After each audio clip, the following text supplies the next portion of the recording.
we're going to be able to identify several things if it's sitting there as a whole object on the bottom of the ocean, because the first thing we'll see are the numbers on the wings or the numbers on the tail sections.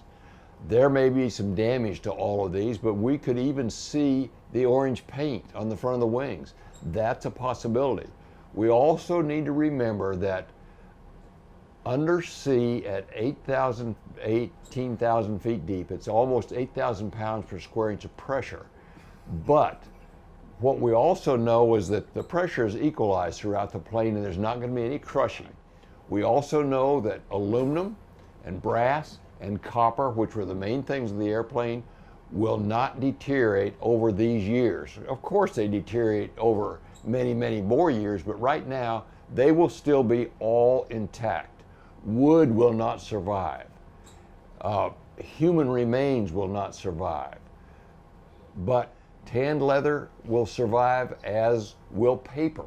So if we find maps, we find notes between Amelia and Fred Noonan, we'll be able to conserve those. We know exactly what she was wearing, what he was wearing, and if it's tanned leather like her jacket, that's survivable. We'll be able to get that up and conserve it, just like we can the airplane.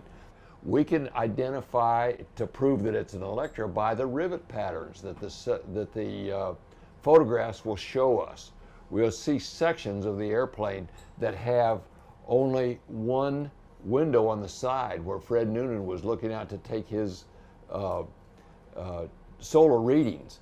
We'll see the top of the cockpit where the only door that Amelia had to get out of.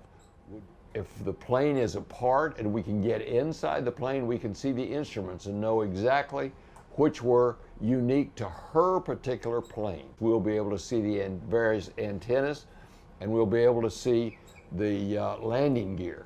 The landing gear and the cylinder heads are the only things iron in the entire airplane. All the rest were aluminum. So aluminum lasts longer than iron, and that would be good for us.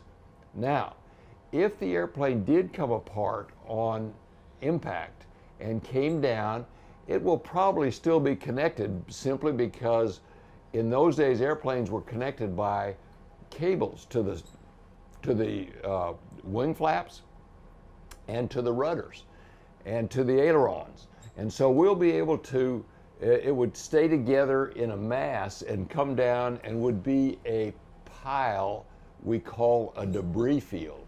That debris field will still be identifiable because we'll have partial numbers, we'll have rivet patterns, and we'll have the ability to identify even the parts of the airplane if it comes down.